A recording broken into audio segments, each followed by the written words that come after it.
안네 프랑크의 삶 역경을 이겨낸 용기 있는 이야기. 안네 프랑크는 독일에서 태어난 특별한 인물이었습니다. 그녀는 1929년 6월 12일 역사적인 도시 프랑크푸르트 암마인에서 유대인 가정의 둘째 딸로 세상의 빛을 보았습니다. 그녀의 아버지는 책임감 강하고 사업 수완이 뛰어난 오토 프랑크였고, 어머니는 현명하고 자애로운 에디트 프랑크였습니다. 안네에게는 2살 위인 언니 마르고트 프랑크가 있었습니다. 어린 시절 안네는 사랑받는 가정에서 행복하게 자랐습니다. 가족의 보살핌 속에서 밝고 명랑한 아이로 성장했습니다. 하지만 이 평화로운 시기는 오래가지 못했습니다. 1933년 독일에서 아돌프 히틀러가 이끄는 나치당이 권력을 장악하면서 안네의 삶은 예상치 못한 방향으로 흘러가기 시작했습니다. 나치 정권은 유대인에 대한 잔혹한 박해를 시작했습니다. 이는 독일 사회 전체를 공포와 혼란에 빠뜨렸습니다. 오토 프랑크는 가족의 안전을 심각하게 우려했습니다. 그는 곧 닥쳐올 비극적인 상황을 예감했습니다. 결국 그는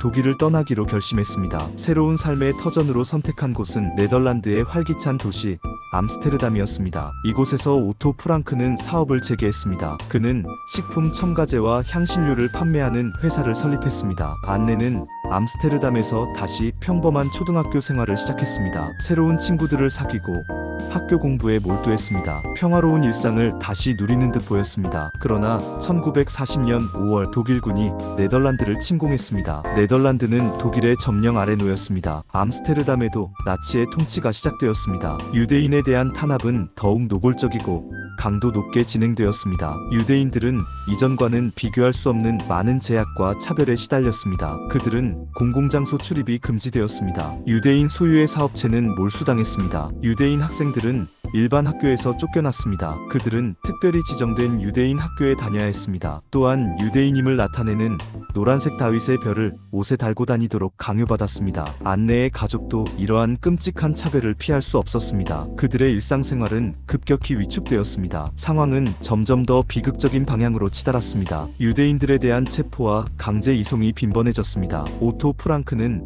가족의 미래에 대한 깊은 불안감을 느꼈습니다. 안네 프랑크의 은신처 생활 희망과 절망의 공간. 1942년 7월 5일 안네의 언니 마르고트에게 결정적인 소환장이 날아들었습니다. 동쪽으로 향하는 강제노동 수용소로 가야 한다는 내용이었습니다. 이는 가족에게 청천벽력과 같은 소식이었습니다. 오토 프랑크는 이미 몇 년 전부터 최악의 상황에 대비해 은신처를 치밀하게 준비해왔습니다. 그는 자신의 회사 건물 뒤편 외부에서는 전혀 눈에 띄지 않는 곳에 비밀스러운 별채를 마련했습니다. 1942년 7월 6일 프랑크 가족은 미리 계획된 대로 이 은신처로 몸을 숨겼습니다. 은신처는 겉으로 보기에는 평범한 창고나 사무실처럼 보였습니다. 하지만 책장으로 가려진 비밀문 뒤에는 좁고 밀폐된 생활 공간이 숨겨져 있었습니다. 프랑크 가족은 이곳에서 외부 세계와 단절된 채 숨죽이며 지냈습니다. 얼마 후 오토 프랑크의 사업 동반자였던 반 펠스 씨 가족도 이 은신처에 합류했습니다. 반 펠스 씨 부부와 그들의 아들 페터르 판 펠스가 함께 들어왔습니다. 그리고 얼마 지나지 않아 치과의사 프리츠 페퍼 박사도 은신처에 합류했습니다. 이렇게 총 8명의 유대인들이 좁은 공간에서 함께 살아가게 되었습니다. 은신처 생활은 상상할 수 없을 정도로 고통스럽고 힘든 일이었습니다. 낮 시간에는 회사 직원들이 아래층에서 일하고 있었기 때문에 은신처에 있는 사람들은 발소리조차 내지 못하고 숨죽이며 지내야 했습니다. 화장실 사용도 극도로 제한적이었습니다. 물 내리는 소리가 외부로 새어나가지 않도록 밤에만 사용할 수 있었습니다. 창문은 늘 커튼으로 가려져 있었습니다. 바깥 세상을 엿보는 것조차 허락되지 않았습니다. 신선한 공기를 마시거나 햇볕을 쬐는 일은 꿈도 꾸지 못했습니다. 모두는 언제 발각될지 모른다는 극심한 불안감과 두려움 속에서 살았습니다. 작은 소리에도 온몸이 얼어붙었습니다. 바깥의 작은 움직임에도 가슴을 졸였습니다. 식량은 언제나 부족했습니다. 배고픔은 일상적인 고통이었습니다. 질병에 걸려도 제대로 된 치료를 받기 어려웠습니다. 약품은 거의 구할 수 없었습니다. 하지만 이들은 서로를 의지하며 하루하루를 버텨냈습니다. 서로의 존재는 외로움을 달래주는 유일한 위안이었습니다. 안네 프랑크의 일기 어둠 속에서 피어난 희망의 기록. 안네는 13번째 생일 선물로 붉은색 격자무늬 일기장을 받았습니다. 은신처로 숨기 불과 며칠 전의 일이었습니다. 그녀는 이 일기장에 키티라는 이름을 붙였습니다. 키티는 단순한 일기장이 아니었습니다. 안내에게는 가장 친한 친구이자 비밀을 털어놓을 수 있는 유일한 존재였습니다. 은신처 생활이 시작되면서 안내는 매일매일 키티에게 자신의 모든 것을 이야기했습니다. 은신처에서의 답답하고 고통스러운 생활을 매우 상세하고 솔직하게 기록했습니다. 그녀는 외부 세계와 단절된 채 좁은 공간에 갇혀 지내는 고독감과 불안감을 가감없이 표현했습니다. 사춘기 소녀로서 겪는 성장통, 바깥 세상 친구들에 대한 그리움, 그리고 미래에 대한 막연한 희망과 불안감까지 모두 일기 속에 담아냈습니다. 또한 은신처 안에서 함께 지내는 다른 사람들과의 갈등과 소소한 다툼, 그리고 서로에게 의지하는 따뜻한 순간들도 기록했습니다. 특히 반 펠스 가족의 아들 페터로와의 풋풋한 첫사랑 감정은 일기 속에서 섬세하게 묘사되었습니다. 좁은 공간에서 여러 사람이 함께 지내면서 발생하는 어려움과 갈등은 안내의 일기 속에서 생생하게 드러났습니다. 안내는 은신처의 작은 라디오를 통해 외부 세계의 소식, 즉 전쟁의 진행 상황을 들었습니다. 승전 소식에 기뻐하고 패전 소식에 좌절하는 희망과 절망이 교차하는 감정을 일기 속에 담아냈습니다. 그녀는 전쟁이 끝난 후 작가가 되거나 저널리스트가 되는 꿈을 꾸었습니다. 그리고 언젠가 자신의 일기를 출판하여 세상에 알리고 싶다는 강한 열망을 품었습니다. 안내의 일기는 단순한 개인적인 기록을 넘어섭니다. 극심한 압박과 고통 속에서도 인간성을 잃지 않고 삶에 대한 강한 의지와 희망을 놓지 않았던 한 소녀의 내면 세계를 보여줍니다. 일기는 1942년 6월부터 1944년 8월까지 약 2년 2개월 동안 꾸준히 작성되었습니다. 이 기록은 안내가 물리적인 제약 속에서도 정신적으로 끊임없이 성장하고 성숙해갔음을 보여주는 소중한 증거입니다. 그녀의 일기는 절망적인 상황 속에서도 인간이 가질 수 있는 긍정과 회복 탄력성을 강력하게 증언합니다. 일기 속에서 안내는 때로는 불평하고 때로는 절망했지만 결국은 더 나은 미래를 꿈꾸며 자신을 다독이는 모습을 보여줍니다. 발각과 수용소 생활 비극적인 운명. 1944년 8월 4일 안내의 가족에게 가장 끔찍한 날이 찾아왔습니다. 익명의 밀고자에 의해 은신처의 존재가 나치 비밀 경찰 게슈타포에 발각된 것입니다. 네덜란드 경찰관과 독일 보안 경찰이 은신처로 들이닥쳤습니다. 은신처에 숨어있던 8명 모두 체포되었습니다. 그들은 암스테르담의 잔인한 신문 감옥으로 끌려갔습니다. 이후 네덜란드에 위치한 베스테르보르크 임시 수용소로 이송되었습니다. 이곳은 네덜란드 유대인들을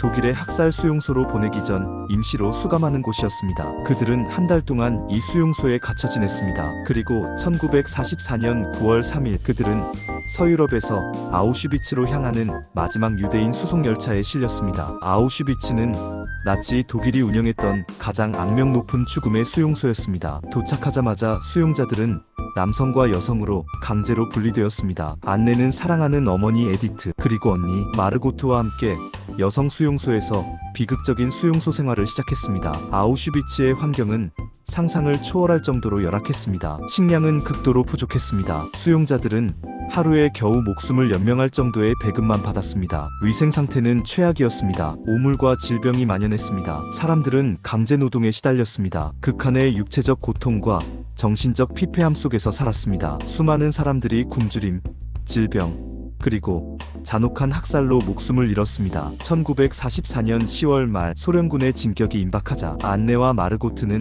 다른 수용자들과 함께 독일 북부에 위치한 베르겐벨젠 수용소로 강제 이송되었습니다. 어머니 에디트는 병약한 몸으로 아우슈비츠에 남아있다가 결국 그곳에서 비극적인 죽음을 맞이했습니다. 베르겐벨젠 수용소의 상황도 아우슈비츠와 다를 바 없었습니다. 아니, 오히려 더욱 절망적이었습니다. 수많은 전염병이 창궐했습니다. 특히 발진 티푸스는 수용소 전체를 휩쓸었습니다. 식량은 이전보다 더욱 부족해졌습니다. 사람들은 뼈만 앙상하게 남은 채 죽음의 문턱을 오갔습니다. 안네와 마르고트는 베르겐벨젠에서 발진 티푸스에 감염되었습니다. 그들의 병세는 매우 빠르게 악화되었습니다. 극한의 고통 속에서 희망의 끈을 놓지 않으려 애썼지만 몸은 점점 쇠약해져 갔습니다. 둘 다 영양실조와 질병으로 인한 고열에 시달렸습니다. 안네 프랑크의 죽음과 영원한 유산 전 세계에 울려 퍼진 목소리. 1945년 2월 또는 3월, 정확한 날짜는 알 수 없지만 안네 프랑크는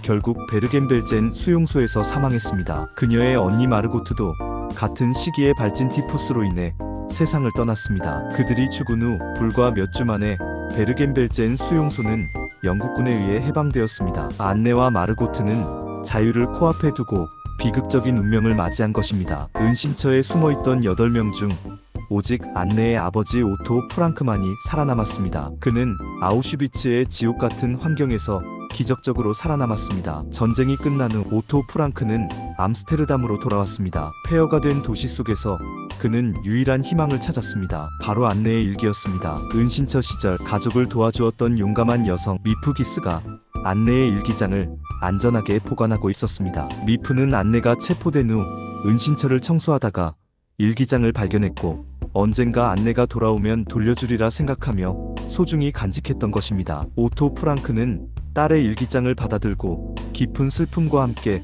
놀라움을 금치 못했습니다. 그는 딸이 그토록 간절히 원했던 꿈을 자신이 이루어주리라 결심했습니다. 안네의 일기를 출판하기로 마음먹은 것입니다. 1947년 안네의 일기는 뒷간 HETACHTERHUIS이라는 제목으로 네덜란드에서 처음 출판되었습니다. 이후 안네의 일기라는 이름으로 전 세계에 널리 알려지게 되었습니다. 이 책은 수많은 언어로 번역되어 출판되었습니다. 전 세계 수억 명의 독자들에게 감동과 충격을 안겨주었습니다. 안네의 일기는 단순한 개인의 기록을 넘어 홀로코스트의 비극과 잔혹함을 생생하게 증언하는 가장 중요한 문서 중 하나가 되었습니다. 또한 끔찍한 박해 속에서도 인간의 존엄성을 잃지 않고 자유와 희망을 갈망했던 한 소녀의 목소리를 대변합니다. 안네는 어둠이 짙게 깔린 시대 속에서도 결코 희망을 포기하지 않았습니다. 그녀의 글은 전 세계 수많은 사람들에게 깊은 울림을 주었습니다. 그녀의 이야기는 전쟁의 참혹함과 평화의 중요성을